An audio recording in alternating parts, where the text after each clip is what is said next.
Here I have an '09 Yaris, and I'm doing the Weatherstrip on this trunk. Um, and the reason I'm doing this is because it keeps getting water and it's all messed up, as you can see right there. It's kind of ripped. Here's the part number for it if you need that. I got it from Toyota. I think it costs like 90 bucks. And then what I also noticed, it has this bend here when I took it off.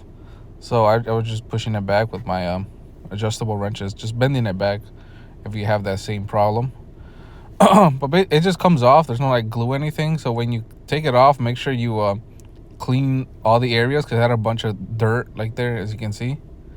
And then what I did is with the new one, it has this middle center part. And what I did is I put that center right where the latch is.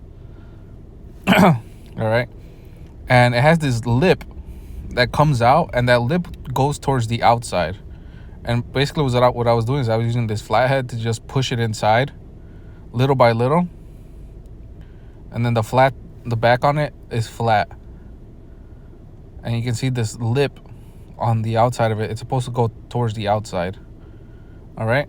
And then you want to make sure you get it beneath the tail lamp too, and beneath the bumper. But what I was noticing is, as I was finishing it up, it looked like it was a little too short. So what you have to do is you want to pull on it from all the sides, just to get any slack out of the weather strip, so it could fit perfectly. I thought it was too short, but it actually isn't. It fit perfectly. You just have to like pull on it to get basically get it to move or to stretch a little more. So hopefully this helps you out.